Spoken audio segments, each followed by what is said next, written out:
Hey guys, hello. Sorry I'm a little late. I'm still trying to go live over here on Instagram. I don't know why Instagram always want to act a fool. Why do Instagram want to act a fool? Okay, here we go. Instagram is finally live.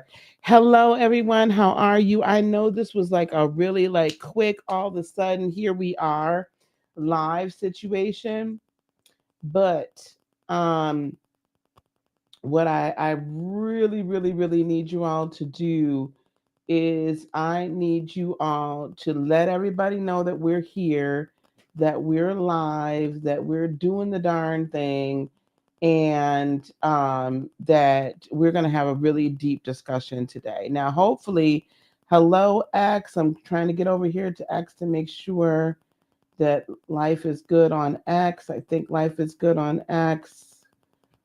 Profile is always trips me up. Yes, life is good on X. Okay. Thank you very much, X, for being here. Thank you, Instagram, for being here. Thank you, YouTube, for being here. We are going to talk about, are we truly being protected or are we prey?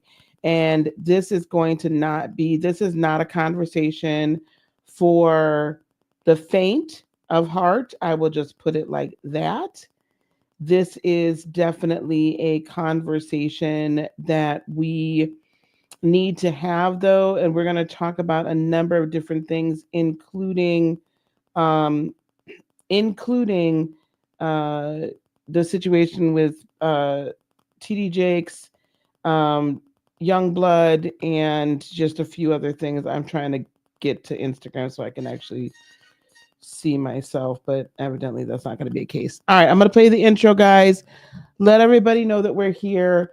Hello over on Instagram. I'm so sorry that I can't see you. I can't stand how this happens, like with this whole Instagram live producer situation. Like I don't even know how this fucking works. But anyway, that's where we're at. Let's play the intro and let's get things rocking.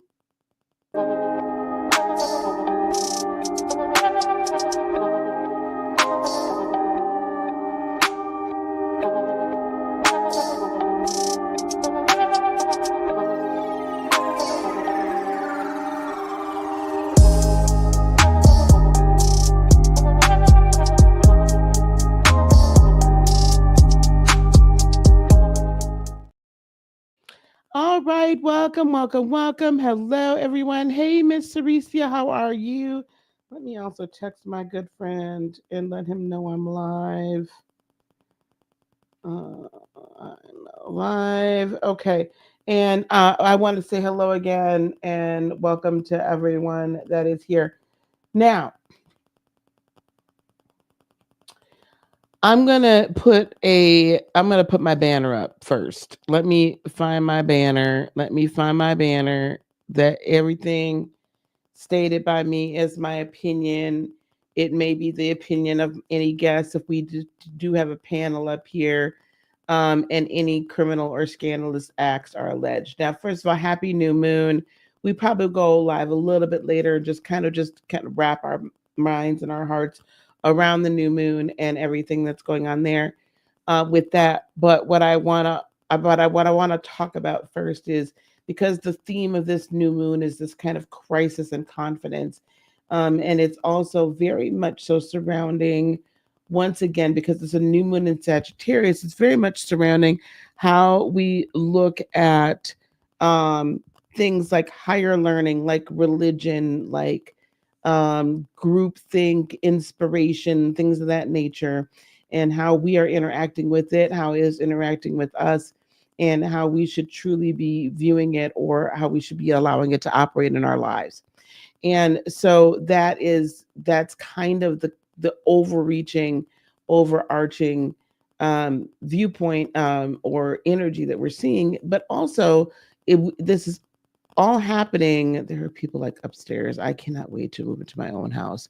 Um, there's also this overarching kind of theme of, with the Mercury retrograde going on at the same time, literally right now, is we need to rethink reality. We need to rethink normal. We need to review um, we need to review everything, right? And really analyze it for what it's worth and make sure that we're getting the truth and make sure that we're operating in truth. Oh, sorry. Wrong text. Wrong group. I just texted my family, was like, I'm live. I didn't mean to text them. I'm live. Okay.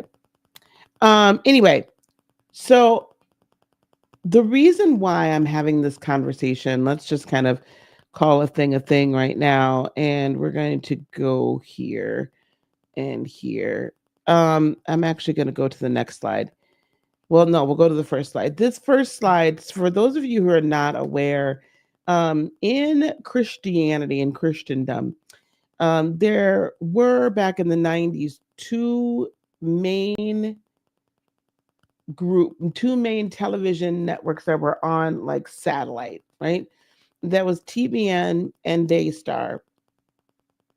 TBN was headed by the Crouches. You guys might remember those guys. And Daystar was headed by Joni and Marcus Lamb.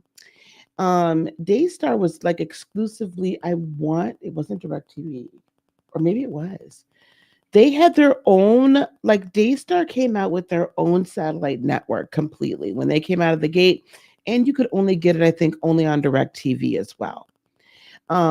So they started, and then TBN though was on like any satellite, and then they were on some of the major cable carriers, like, oh God, was it Comcast back in the day? And what was Spectrum before? Charter? Like, so they were on some of those main things as well. So they were the main two, right? And the TBN always kind of like catapulted themselves just a little bit ahead of things. But Daystar's cool thing was that they had their own entire satellite network. It was their own satellite, it was their own everything. So they carried at one point TBN, but they had all these other separate channels and they were their own thing. Like they were like a DirecTV or a Dish. All that being said, the people on I think it's going to be your right hand side, the woman, dark haired woman, is Joni Lamb. Her husband, Marcus Lamb, they created it. Whatever. Marcus went on and transitioned back in 2021, they say due to COVID. And the gentleman beside her is Jimmy Evans. And guys, this all makes sense when I'm talking about. And Jimmy Evans, I guess, is in the evangelical fundamentalist, non-denominational group or whatever. He is like a marriage guru, right? So that's who he is. To the left, the couple to the left is John and Susie Lamb. And so Jonathan, I believe, is the only child of Joni and Marcus, I believe. But what happened is that, and Jonathan was supposed to be the heir apparent, right, to the throne, so to speak. And there is a male relative of Jonathan's that essayed their 5-year-old daughter back in 2021. This is, I believe, right after or somewhere right around the time that Jonathan's father, Marcus, passed. In 2021, Jonathan found this relative and his daughter, found the daughter, 5-year-old daughter, like undressed, completely unclothed. Here, I'm going to show you this. Let me present this to you guys instead really quick. I'm going to blow this up. This is an article from the Roy's report. And this was done on November 20th of 2024, because this is all blowing up again. On a hot August day in Florida in 2021, then Daystar TV executive Jonathan Lamb was summoned by his frightened wife, Susie. Quote unquote, Pete, one of their male relatives, had followed their 5-year-old daughter upstairs as the girl was going to change to go swimming. It's like Pete's eyes. He went black. He's like in a zombie mode, Susie recounted to the Roy's Report in an exclusive interview. Jonathan rushed into his daughter's upstairs bedroom at a beach house Daystar had rented for its annual exclusive retreat in Miramar Beach. To my horror, when I got up there, my daughter was completely naked and he was in the room, said Jonathan, who also spoke with TRR.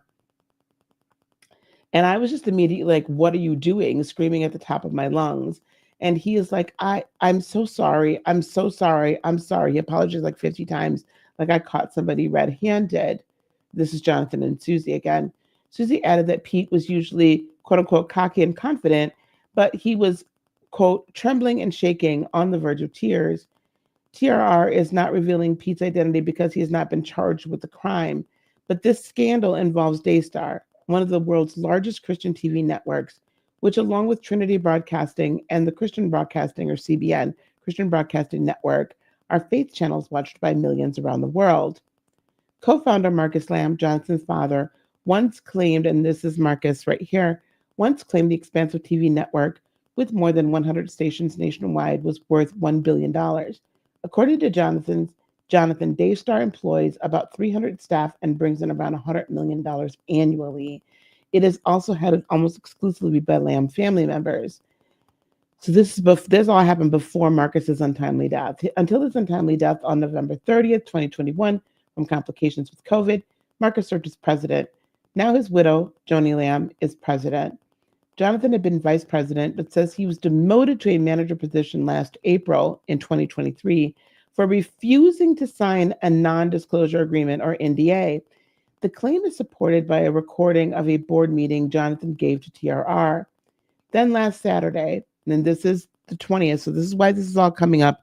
I'm going somewhere with this, guys. If you guys can hear me okay, and this is going to be of interest to you, please put a yes. So if you can hear me okay, put a yes, a thumbs up, some hearts in the chat. Let me know that you can hear me. Let me know that you can see me. I want this on X, on everywhere, Instagram, even though I can't see on Insta, and on YouTube. And if you guys want to come over and watch me on YouTube, you can come over to A Heart of Inspiration on YouTube. That's where we are right now. I'm telling you this because I want us to kind of look at what our leaders are doing, okay? Hey, Flower Power, how are you, love? Good to see you.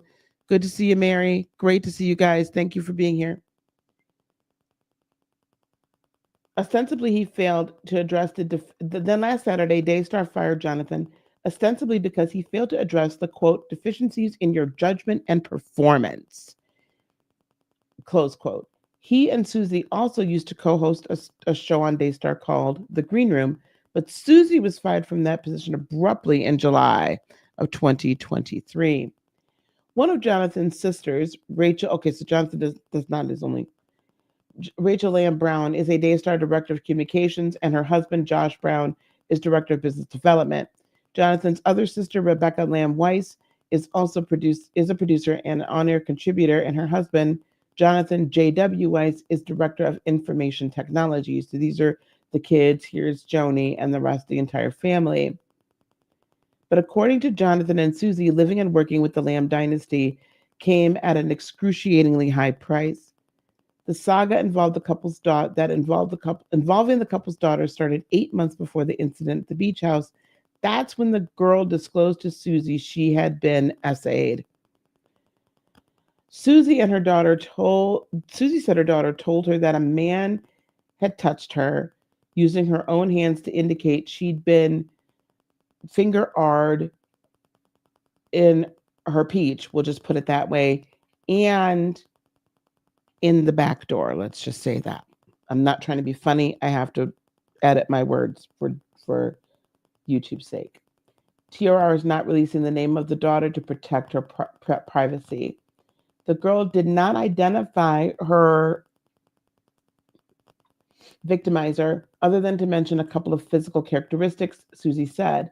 Initially, Susie thought the perpetrator was someone at her daughter's school, but she discovered that the school did not employ any men.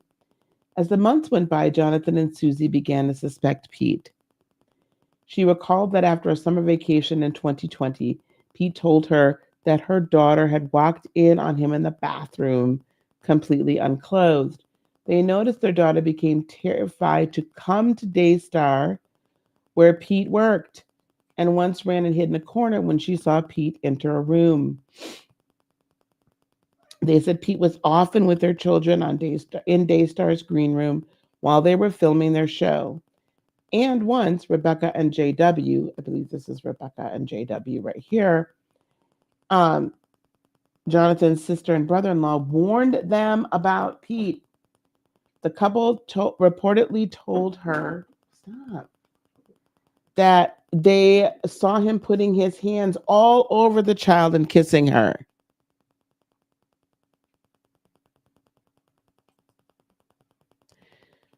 So you would thought you would take this advantage opportunity to call Daystar now as an occult or false prophet.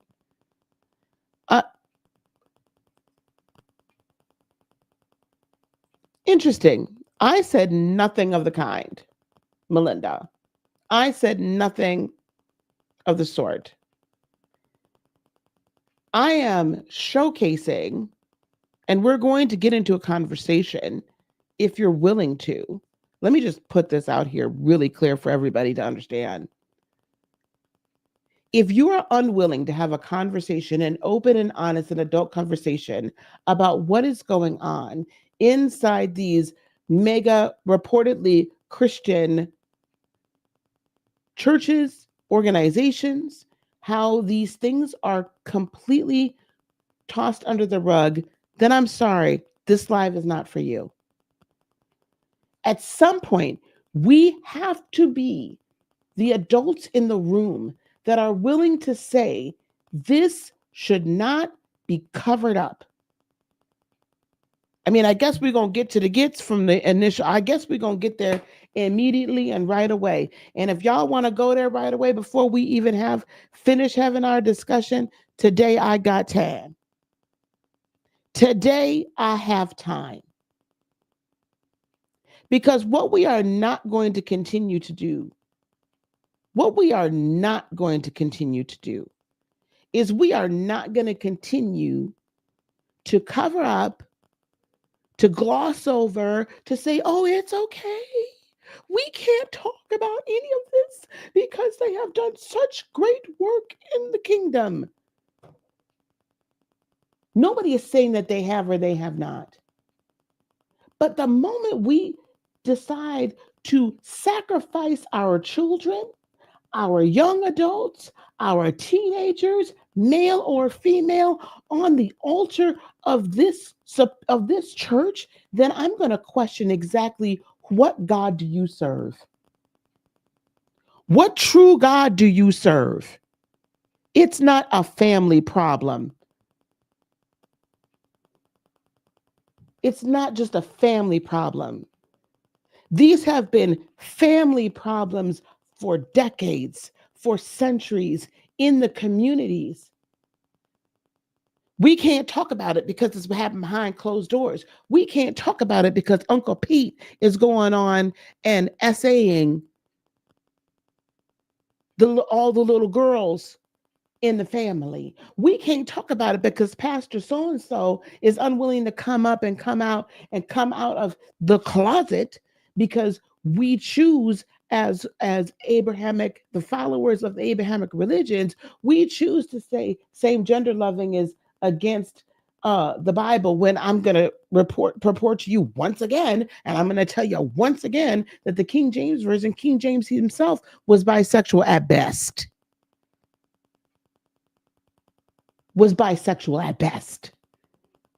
So today I got time for it. Because what we're not going to do, because we are not, and I love this one. I absolutely love this one. You're right, Daystar is not the Catholic Church.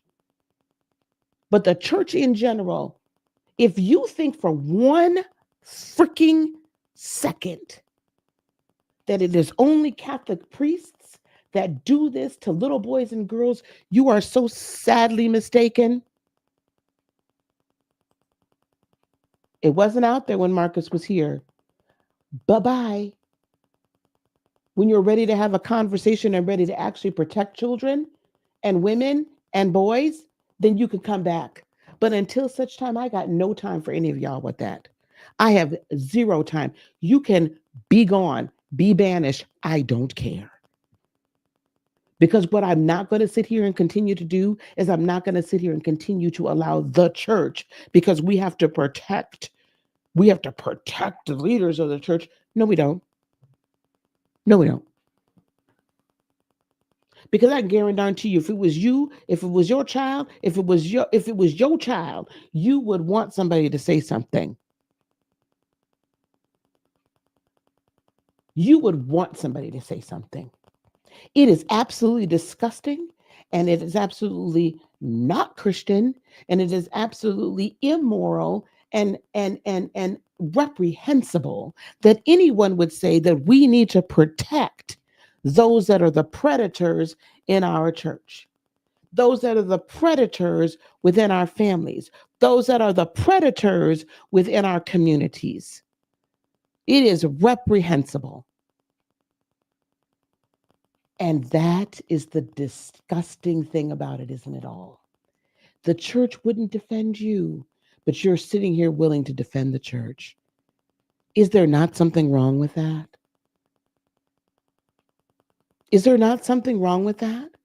Is there not something wrong with the fact that for decades and for years, my own grandmother, God rest her soul, she transitioned a few years ago. My own grandmother, a white woman, was married to a black man in Milwaukee, Wisconsin. She was shunned by her entire family, who reportedly was supposed to be Christian. She started going to Church of God in Christ with him, with my grandfather. My grandfather was mercilessly beating her, mercilessly beating her, mercilessly beating her. And my mother, her sisters, and her brother. And do you know what the church was telling her the whole time? Black eyes, busted lips, broken bones. That she needed to be a better wife, that the kids perhaps needed to follow what their father's instructions were. That's what the church said. The church never came to my grandma Kathy, nor my mother, nor her family members' aid. Not one of them. And instead said you need to be a better wife, better kids, better this, better that. Because it was okay. And this, you don't say anything. You don't say nothing. You don't come out and say that your husband's beating on you, that your husband is assaulting you, because there is such a thing as marital assault.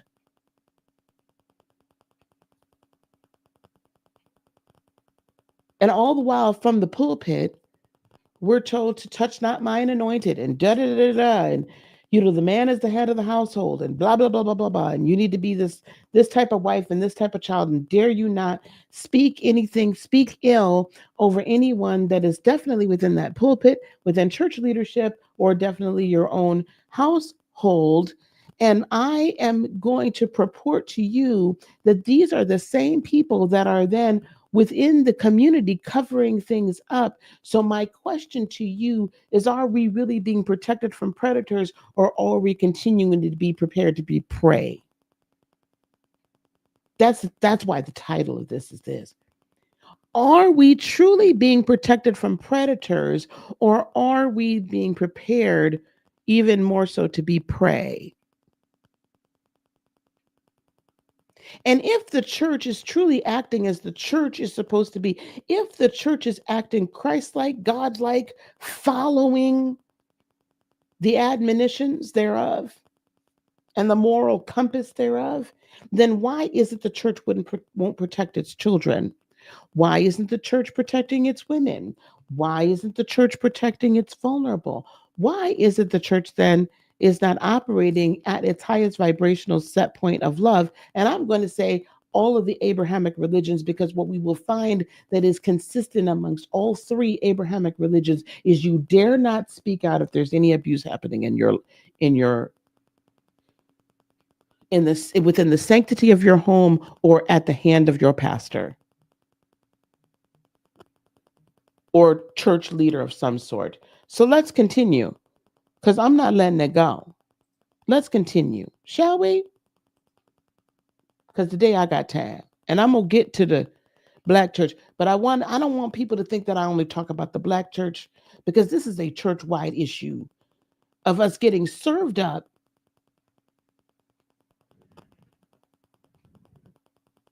Once Rebecca and JW, Jonathan's sister and brother-in-law, warned them about Pete, the couple reportedly told her they saw him putting his hands all over the child and kissing her. Now, why Pete wasn't beat down in that moment, can I say, in that green room in front of that child? I don't know. Because I don't care who you are.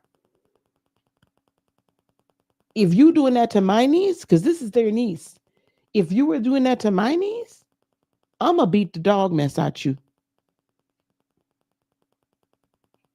Pete would also come over and play with the girl at Jonathan and Susie's house when only her brother and nanny were home, which Susie said the nanny found quote unquote creepy. And once Pete and his wife had the girl and her brother sleep over at their house, after that sleepover, Susie said her daughter went from being the most affectionate, loud, fun child to quiet. Nobody could touch her physically except for her own mother.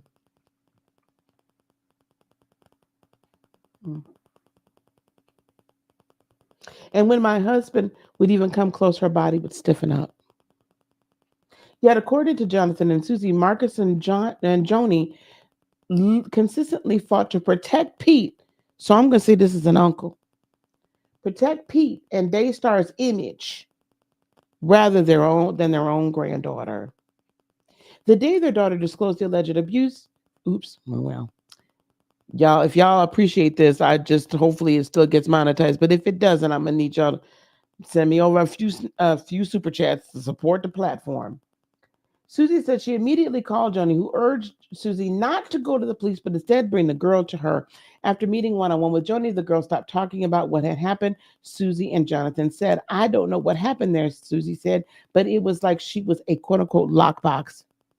She doesn't remember one thing, Jonathan added. She doesn't even remember having that conversation. It's like it never happened. Texas law requires anyone suspecting a child has been abused to report it to the authorities. Jonathan and Susie reported their suspicion to police, but said they kept it secret from their family, the reporting of it. Because their daughter wouldn't talk about it, police later closed the case, and later, thank God, it was reopened. Then on August 23rd of 2021, when Jonathan caught Pete alone in the room with his daughter, unclothed, the couple went to Marcus and Joni, hoping they'd do something, but almost immediately the elder lambs declared Pete innocent. This is utterly, completely disgusting. Marcus and Joni justified Pete's presence in the girls' room by saying Pete loved her and simply wanted to hang out with her. Susie added that when she strongly objected, saying that didn't explain why Pete was in the room, Joni blamed the couple's daughter, a 5-year-old child, saying she was the one who took her clothes off. Now I'm gonna ask my fellow people that's in the room if y'all grew up during a time period where girls were called fast and we were blamed for if someone did something to us, cat called us, touched us, did anything to us, that we were just fast. And I can remember the girls in my family being labeled as fast. I'm the only girl in my immediate family. Then but the cousins might be fast. Or I can remember hearing, my father even mentioning, yeah, your aunties was a little fast back in the day.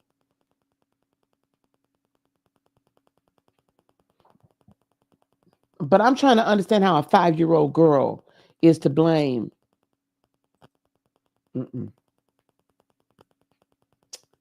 At this, Susie began screaming at her mother-in-law, as she should have. See, I probably would have bopped her dead in her mouth too. I don't care, elder or not. You're going to accuse my child. I'm going to bop you dead in your face. Like that same mouth. It would, even my own mother, I wish you would. I'd have slapped her dead in that same mouth that said that stupid stuff right then and there. Come take me away. You come take me away.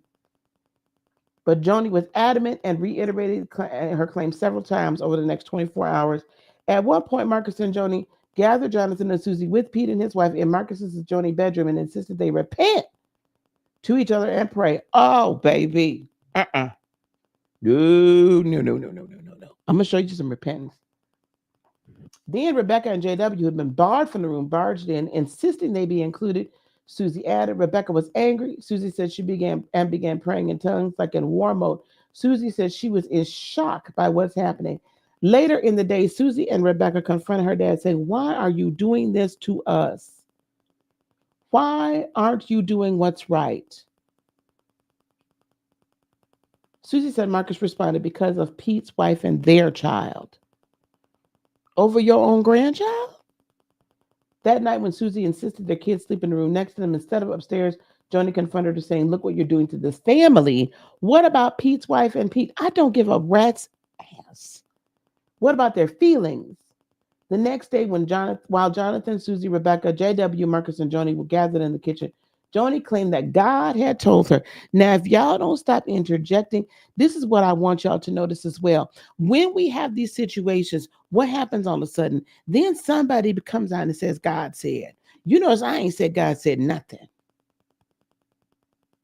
Because what's right is right, what's wrong is wrong. If it's right there in front of your eyes, then I'm going to need you to open your natural eyes and look and see what's going on. You don't even need to see in the spirit. I'm going to need you to see what's going on in the natural eyes. So when these leaders are preparing us to be prey, the first thing that they say is, "Well, God told me that such and such a so-and-so was innocent.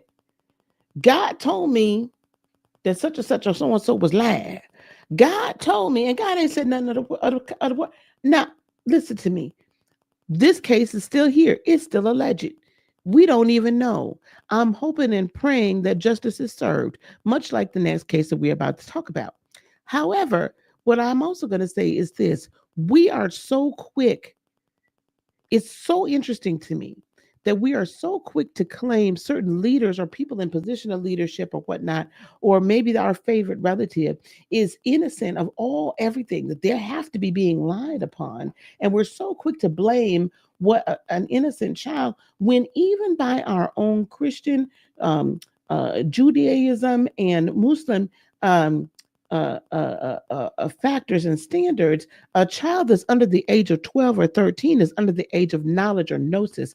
Therefore, we already, all three of those Abrahamic religions, and I dare someone to tell me that I'm lying, all three of those Abrahamic religions will then say that that child would immediately go to what they call heaven, right? That they are incapable of truly committing a knowledgeable sin. Now, unless that has changed, and please someone tell me that theology has changed, because that's the theology that I was taught. That's the theology I was ordained underneath. And that's the theology I believe still applies today. So if that is the case, then how could this 5-year-old be responsible for somehow seducing a grown-ass man? I want somebody to please explain to me that. And why would this grown-ass man then, to this 5-year-old's father, immediately be saying, "I'm so sorry, I'm so sorry, I'm sorry"? If you weren't doing nothing wrong, there's nothing for you to apologize for. Now, is there? Y'all awful quiet in the sanctuary. I'm gonna ask somebody to tell me amen or something. Now, maybe y'all don't agree with me, and I'm all the way wrong. If I am, I'll shut her down and we'll stop talking about it right now.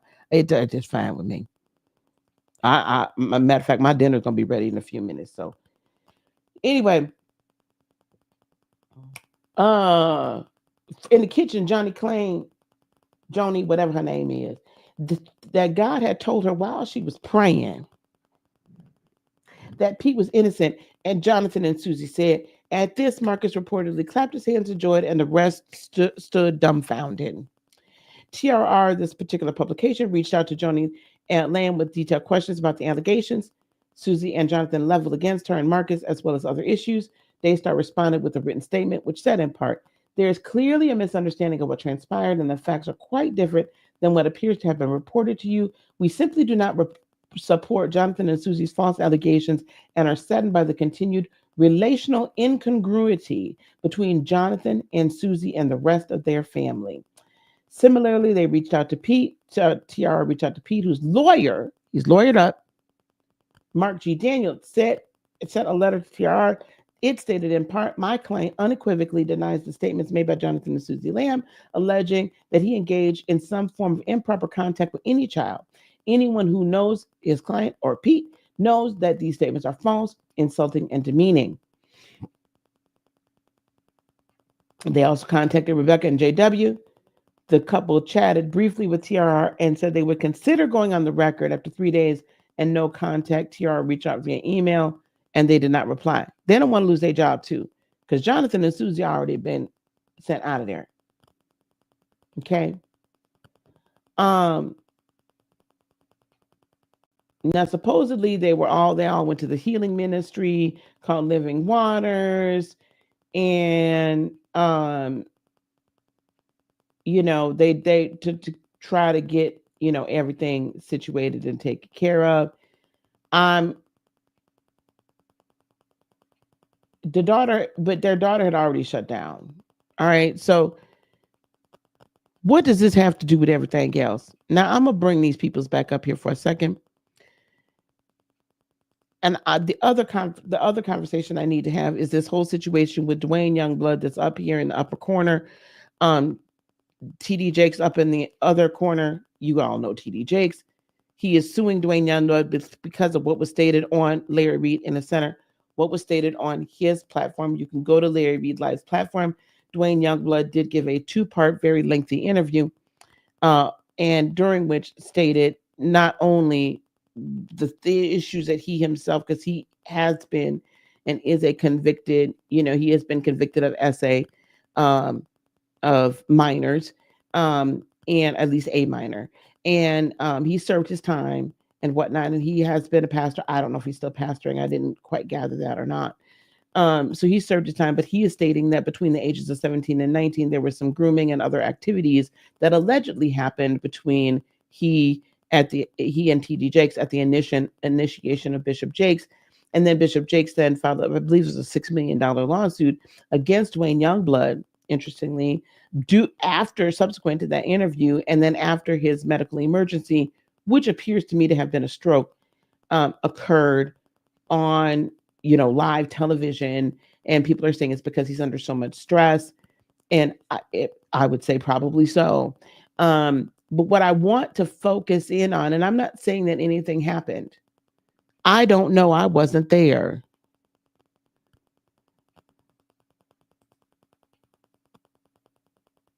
Lord, forgive me for touching this. I know. Okay. If you feel like you need forgiveness to have a conversation, that's not the quote unquote Lord or God that I know for having a conversation. I read an article. I'm having a conversation. So, Melinda, if you listen, I have a feeling you might find some healing. Because if the church did not or would not support you as a victim, we have problems. That's all I'm saying. Now, let me continue on the conversation.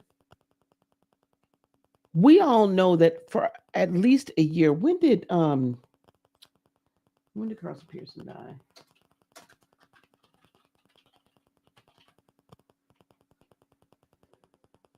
Carlton Pearson passed, wow, just a year ago, November the 19th of 2023. Oh, ain't this interesting? Hold on.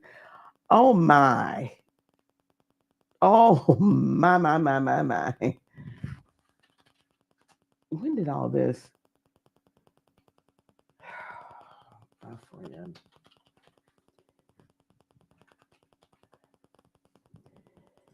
So we chose to do these interviews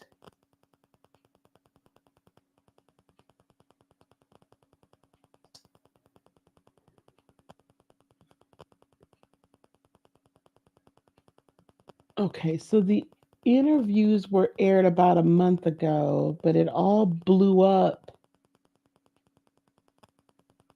really just last week, very close to the anniversary of the transitioning of Bishop Carlton Pearson. All right. I'm going to let that be that. So, this has been going on for about a year.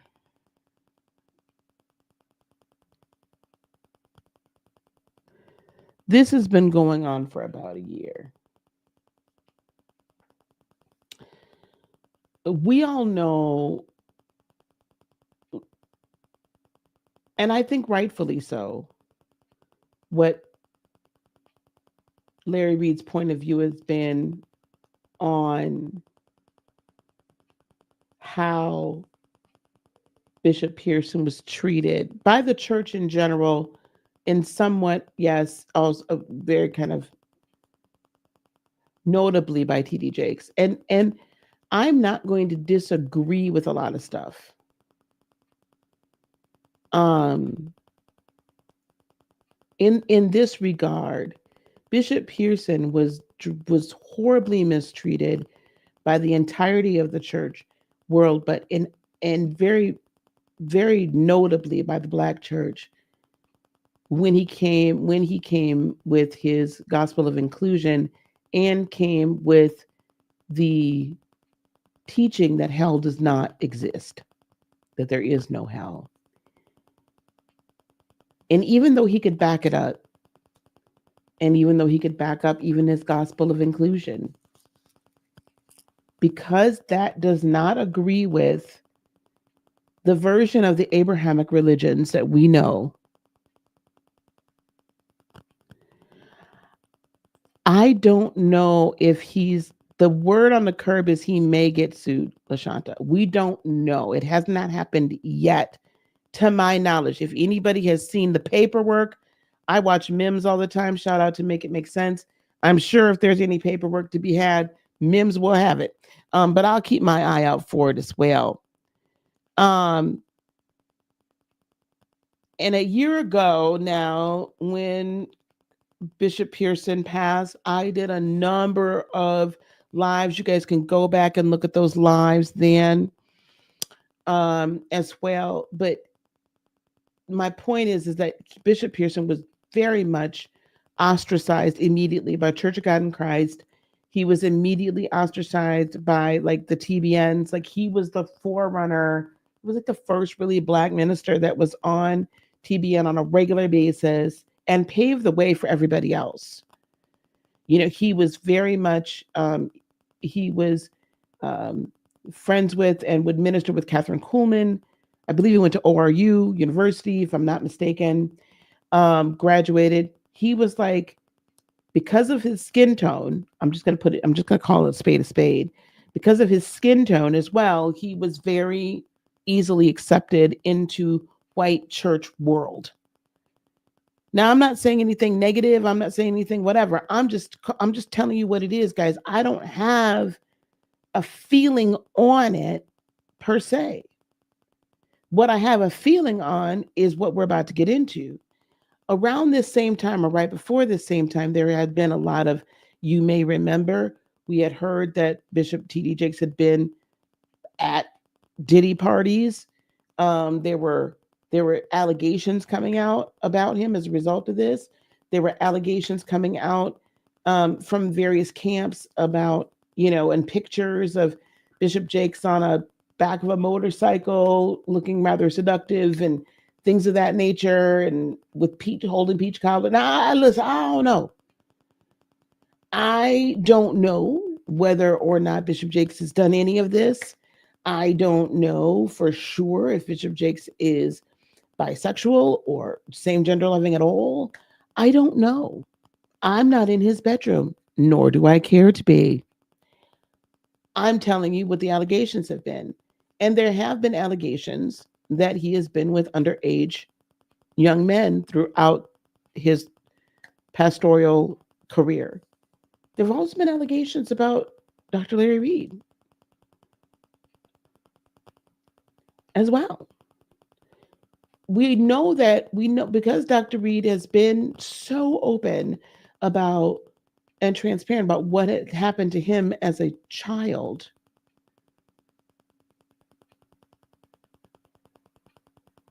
And then how that has shaped his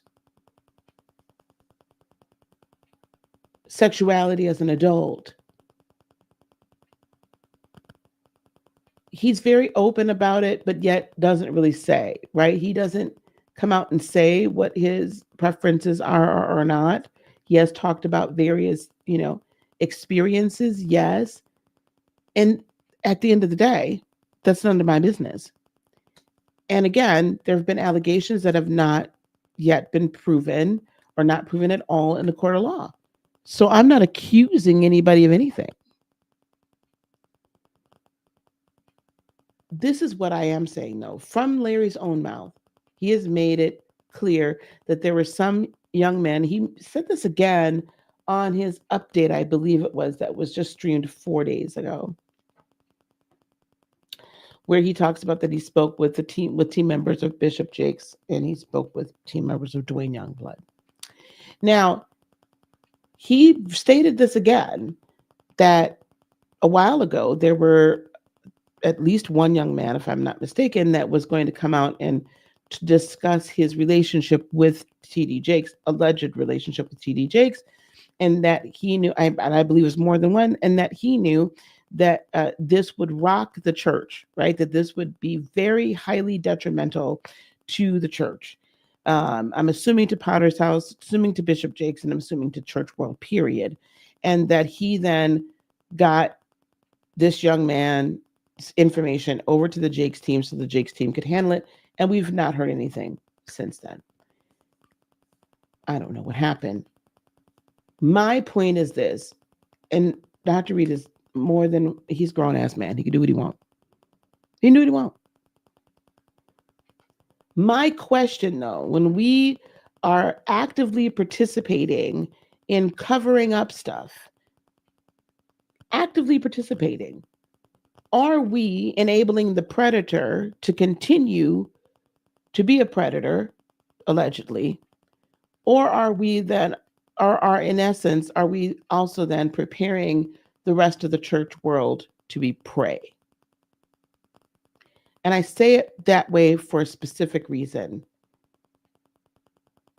When you are preaching, when you are in the pulpit, when you are on Sunday mornings, Wednesday nights, and any other time in between, preaching against adultery, preaching against fornication, preaching against same-sex relationships, preaching against whatever manner of what you have determined, because this is how you've interpreted the Bible, that is an abomination or sinful.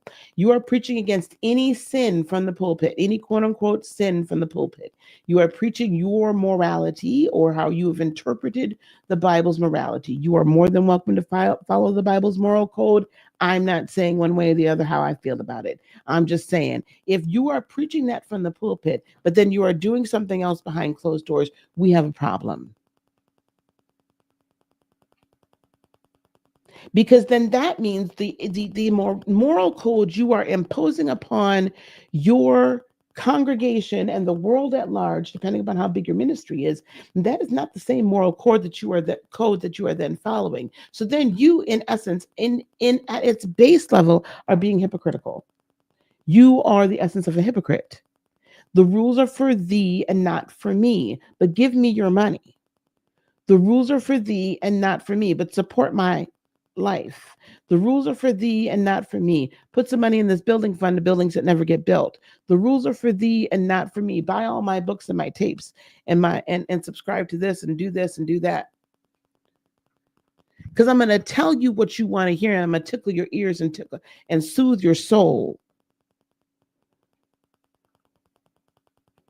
But at the same time, I'm going to preach against something I'm going to preach against something that I'm doing behind closed doors. That's not how this goes. Now I'm be very open and transparent from you. And all the times I was behind the pulpit, and all the times I preached, and all the times I went everywhere, and all the times I did anything. Do you know what I never preached against? And anybody that sat underneath me, even as a youth pastor or as a prophetess or whatever, they will never be able to find one sermon where I preached against fornication.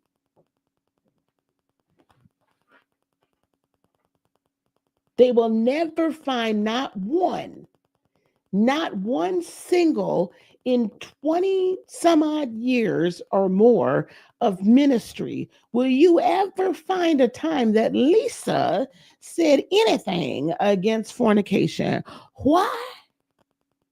Because Lisa knew as soon as she was walking out that front door, not the back door, the front door, getting in her car, making sure them children got fed. Later on that night, she was going to fornicate. And she probably had fornicated the night before. You have proof of that with at least 2 children, my 2 girls. I got pregnant with them outside of wedlock. I was married by the time I got pregnant with my boy, which is insane to me that my son is the only quote unquote legitimate, but whatever. That's a whole nother story for another day. You'll never hear me say that. Do you know what else I used? The reason why I used to get in so much trouble as a youth pastor, because I would tell them teenagers, listen, I'm not going to sit here and act like y'all not going to have sex. I'm not going to sit here and act like that. I'm not crazy. I'm not delusional. I'm not insane. What I am, and I'm not going to sit here and tell you to get 18 and then get married to this person over here that you think you really are in love with right now, that you done growed up with in this church. I'm not going to tell you that either. You know why? Because it is not better to marry than to burn. Because I get to tell you what you're going to do. You're going to burn in hell, and a natural hell right here on earth, if you're going to get married to somebody just so you can have sex. Hey, TB, how you doing? Yeah, I said that. I'm going to say it again. Hey, Sister Michelle. It's a living hell if you get married to the wrong person. And then y'all start having kids. You're not even ready. You can't even take care of yourself. You ain't got no money. Now come on with it. Y'all don't act like, hey, Vovo. Hey, Vovo to love. How you doing?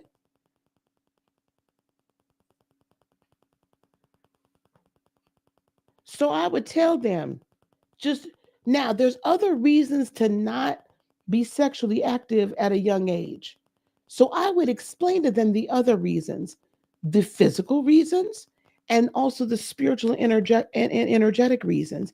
I would explain to them that it is an energetic transfer of spirits. I would explain to them what it does to your mind and your being when you're not actually prepared and ready to enter into that kind of a relationship, because I ended up entering into that kind of a relationship unbeknownst to my parents at 13 years old. And I had no business doing that. And what that did to my mind, my brain, and my being from the age of 13 and on. How then it caused me to lead with sex and sexuality, how it caused me to actually devalue my body and one of the most precious gifts I have, with the most sacred constant, most sacred energy of my being, and how I devalued that, because at 13 I was looking for love because I wasn't receiving love in the way I needed to from my own father. Can we be honest? But I was being honest with those young people, and I'd get in trouble because their parents would be like, well, what? Okay.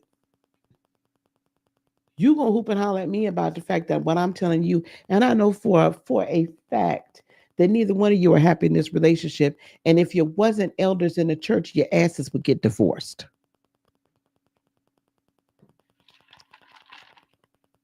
Hmm? I know that for a fact.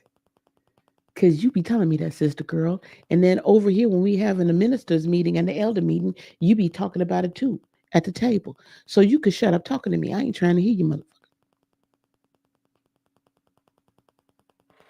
So there are certain things you would never hear me preach from the pulpit.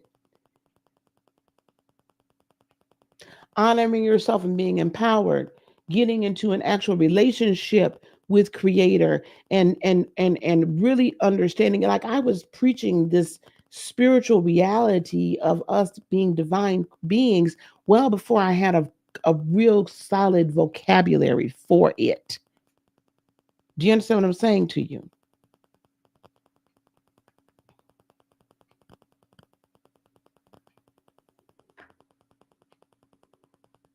So when I see people that are doing these things and preaching a quote unquote truth and morality from the pulpit or over the airwaves, and then saying, okay, well, I need to help cover up these things for the sake of the church.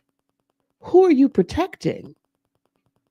Because doesn't the church deserve to have leadership that's going to be honest, leadership that's going to be transparent, leadership that's going to lead from a place of actual truth and not be so concerned about the business of the church and the business, their financial business? Doesn't the church, in fact, deserve to have leaders that are going to truly lead them in spirit and in truth and not be tied into this mm, three-dimensional Abrahamic religious structure that is rules for thee and not for me? Because that's how it was all created. It wasn't this is none of these are written so that everybody's actually equal. There is a stratus, there is a hierarchy, and there is a money making scheme built into this. This is all about power and control, not only controlling the minds, the hearts, and the souls, but then also controlling the money. This is all about power. This is not about progress. This is all about power. This is not about being empowered. Do you understand what I'm saying? So I have a question then, is that when we I'm gonna talk to the team. I'm gonna talk to these people. I'm gonna send you and your daughter, you, your wife, and your daughter away to South Carolina somewhere, and you can go meet with these people, and they're gonna help your daughter remember the truth, and so that she doesn't fall by the wayside, and you guys don't like work yourselves up and work her up, and then create this whole problem. Even though Uncle Pete done been in her damn room a bunch of times, and even though Uncle Pete done messed with her when Uncle Pete had her over at the house with the brother as the cover, and now this poor child is no longer has light and life and laughter in her life, but Uncle Pete is over here meddling with her. But you gonna protect Uncle Pete and not your grandchild. That is a disgusting grandmother. That is a disgusting grandfather. And I don't care if he's in transition or not. I cannot imagine.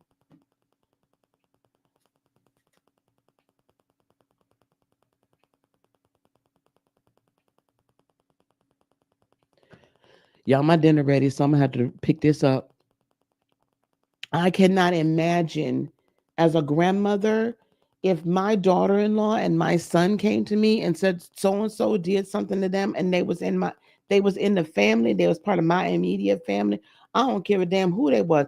If they in the family, they don't even have to finish getting it out of their mouth before we are locked and loaded, and we fixing to do some street justice. We fixing to do some Old Testament justice. I'm not finna sit here. No, babe, what?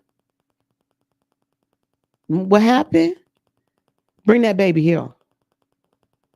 What did what did so and so do to you? Tell grandma. I'm locked and loaded. I'm gonna have one in the chamber and 15 in the clip. That's what we fixing to do. Now I'm not even kidding you with you. I'm not even joking with you. They'll be glad if I do dial 911. That's when they'll be happy. I'm gonna have a hard time with it though. I ain't fixing. I'm not gonna hold you. I'm not gonna hold you. But we also have to begin to look at then, why are we allowing our leadership to do this? Now, I'm not saying Mr. Youngblood is uptight and all right, but he did serve his time, and we understand what he did, and I get that. But we should not just then discard. This needs to be brought out in a court of law. We need depositions. We need we need testimony. I need to see his civil suit go. And it's fine. So you filed a defamation suit. All right, cool. Then let's go. Let's get it. Let's go. Because now what we're going to need to do is we're going to need to have testimony. See, when you file a suit, okay, I'm going to bring it. If I have if I have the proof, oh, we're going to bring it then. Let's put it out here in front and center. Because see, I'm not scared. So I want to see this actually play out. I do. Because if there is tomfoolery going around in the church, we need to know. I don't care how big the church is. There is no such thing as a church too big to fail. There is no such thing as a Christian station too big to fail. Because if you've built your organization based on lies and based on harming others and based on we're going to cover it up, you do not deserve to be in operation. And what I'm tired of now is people then wanting to interject spirituality into the mix. Listen, spirituality and the spiritual gurus have their own problems. But I'm tired of you interjecting spirituality into this and then to kind of elevate your position. No, leave us alone. Because see, what's going to happen is those of us who are prophetic, aka psychic and seers, those of us who read the stars, those of us who read the cards, those of us who you might want to stop messing around over here and playing in a pool you don't really know nothing about. Because what my ancestors don't play with, what my guides don't play with, what the angels don't, what the true angels, what they don't play with. See, the demons y'all sometimes be playing with over there, that's y'all time. I don't know what y'all doing over there. They ain't none of my business. But over here with the truth seekers and the truth sayers, we don't have time for y'all to be playing with kids and teenagers. We don't have time for y'all to be saying that because these people are same gender loving, that you feel like you got to hide it. First of all, that's your business, whatever. But then you're going to prey upon them because you know if it all comes out, for them, it's going to be worse for them. People are not going to believe it about you because they're going to choose not to, but you're going to make their lives a living hell. Because we cannot accept people for who they are if you're some in the Christian realm. And that goes for all sides. I'm tired of hearing one side call another side this, that, the fourth, and the fifth. All this name calling and division. I thought we were supposed to be about love. I thought y'all were supposed to be about Christ-like love. Y'all not about Christ-like nothing. Y'all are hellions and demons. Because if you were, you wouldn't be dividing. And if you were, you wouldn't be ashamed to tell the truth. What is that old saying we used to say? Tell the truth, shame the devil. Sounds to me like there's some people that would rather hide it. We're not willing to tell the truth because we really don't want to shame that devil, because that devil pays us very well. Now, I'm not saying anybody's getting paid. I'm just saying if we feel like that the church is too big to fall, if we feel like the church is too big to truly tell the truth and the church really isn't the church, we've based it all on a lie. And let's tell that truth. All right, y'all. Listen, my dinner is ready. My daughter done made dinner. I made part of it. I made the dressing and whatnot. So, because I didn't really have a traditional meal. I have enjoyed this hour with y'all. We will cut a little bit of it. I want you to go to my description, though, on YouTube for sure. The description will show. But what I want y'all to do is I want you to go and look in that description, because in that description box, you're going to have an opportunity to come during the 6th, 7th, and 8th. I'm having kind of one of my business retreats. So if you've been wanting to start a business, but you haven't really quite launched it yet, and you want to launch it and take just 3 days to do so, I'm going to put this in the commentary, or maybe I'll put it in a banner. I'll put it in a banner, create a banner, add banner, show it, and let me get rid of the other banner underneath. So join me December 6th through the 8th for the Empowered Entrepreneur. And I want you to be able to truly launch your business. 3daybiz.com. I think, or it might be the 3-Day Biz. Oh my God. Hold on, guys. It is the 3-Day Biz. Let me edit this. Let me take this down and edit it. And I got to edit it in the description. It's the3daybiz.com. The3daybiz.com. I want you to go there right away and add banner. Be nice. Add banner. Save. Okay. The3daybiz.com. I'll change it in the description right now. And I want you to register for that. Listen, it's $47 to attend. And then it's just another $97 for some amazing VIP benefits. So I want you to do that. And also, guys, by the by, I also have for you my first 2 published books. I published my first 2 books over the weekend. I'm going to put this in here. If you want to learn to read the tarot like I do, I've done that before here on this channel as well as elsewhere. If you want to learn that, I'm going to pin this to the top. You don't want to miss going to my Shopify store called Lightworkers Emporium. Again, there is a link in the description box below. And I'm going to put this banner up there as well. For just $33, you can learn to read the tarot. There are PDF workbooks, and then you can also learn how to start your tarot business online. There's 2 workbooks that are in here. It's just $33 for both.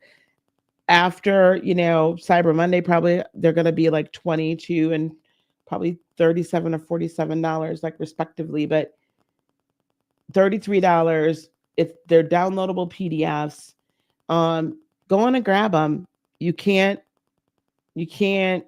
shake it, right? This is just an amazing deal. It's Lightworkers Emporium that is on Shopify. So, but that is the link in the description box below. Hey, Shakima, how are you, dear? How's it going? All right, gang, I'm going to get on out of here so I can go eat. All right. I've enjoyed all of you guys. Thank you so much for being here. And we will continue discussion another time. Peace, love, blessings, and joy be unto you today, tomorrow, and for all eternity. I love you so much. Namaste, my friends. Bye.